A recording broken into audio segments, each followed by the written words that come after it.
So hello everyone, ব্রেকফাস্টে বানিয়েছি কড়াইশুঁটি কচুরি আর তার সাথে কাবলি চানা। তো সো গাইস, এখানে আমি 150 গ্রাম কাবলি চানা সেদ্ধ করে নিয়েছি। তারপরে 3টে পেঁয়াজ, একটা টমেটো, রসুন, আদা, লঙ্কা সব নিয়ে নিয়েছি।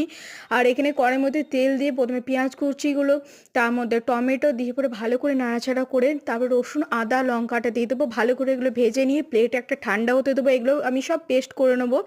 তার মধ্যে ওই কড়াইয়ের মধ্যে তেল দিয়ে দেবো, তার মধ্যে একটা তেজপাতা, গোটা গরম মশলা দিয়ে তারপর আরেকটা আমি পেঁয়াজ কুচি এখানে অ্যাড করেছি, তোমরা দেবে। তারপর বেটে রাখা মশলাটা সব এখানে দিয়ে পরে ভালো করে তোমরা নাড়াচাড়া করে নেবে। নাড়াচাড়া করার পর তারপরে এর মধ্যে একটু চিনি দিয়ে দেবে, তারপর একটু হলুদ দিয়ে দেবে, তারপরে একটু নুন দিয়ে দেবে, তারপরে একটু জিরে গুঁড়ো দিয়ে দেবে, তারপরে একটু কাশ্মীরি লঙ্কা দিয়ে দেবে। তারপরে একটু ভালো করে নাড়াচাড়া করে নেবে। তার মধ্যে এর মধ্যে অবশ্যই চানা মশলাটা অ্যাড করবে। তারপর আমি এখানে দিয়েছি মিট মশলা, তারপর দিয়েছি একটু সবজি মশলা, সবগুলো দেওয়ার পরে একটু সামান্য জল দিয়ে এটা তুমি একটু ভালো করে নাড়িয়ে নেবে যাতে মশলাটা লেগে না যায়।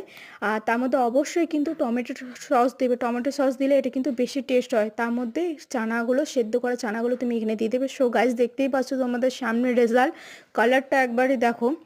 তো তার মধ্যে একটু অবশ্যই কস্তুরি পাতা দিয়ে দেবে। এটা কিন্তু দিলে সব থেকে বেশি ভালো লাগে, কারণ টেস্টটার জন্য।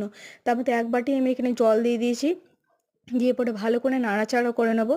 আর গ্রেভিটা তোমাদের পছন্দ অনুযায়ী আমি এতটাই জল দিয়েছি, আমি আর দেবো না।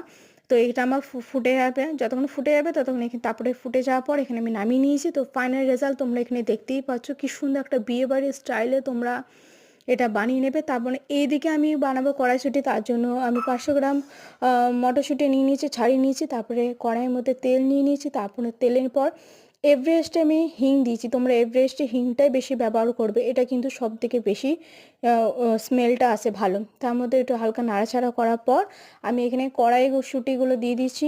তার মধ্যে পেস্ট করে নেবে, পেস্ট করে তুমি এখানে দিয়ে দেবে। তারপর একটু দিয়ে দেবে চিনি, তারপর একটু দিয়ে দেবে জোয়ান, দিয়ে পরে ভালো করে সবগুলো নাড়াচাড়া করে নেবে।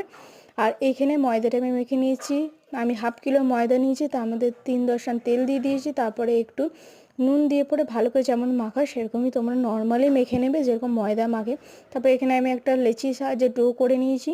তো তার মধ্যে এইখানে হালকা গোল গোল করে এখানে আমি যে পুরটা মটরশুঁটি কড়াইশুঁটি, সেই পুরটা আমি ভরে পর মুখটা ভালো করে দেবে। হালকা হালকা করে তোমরা এখানে বেলে নেবে, যাতে মটরশুঁটি পুরটা যাতে না বেরিয়ে যায়। তো দেখো এখানে গাইস, আমি ফাইনাল রেজাল্ট আমার ওখানে ভাজা হয়েছে লুচিগুলো। আর অবশ্যই তোমরা কম আছে, মিডিয়াম আছে করবে, বেশি আছে করবে না।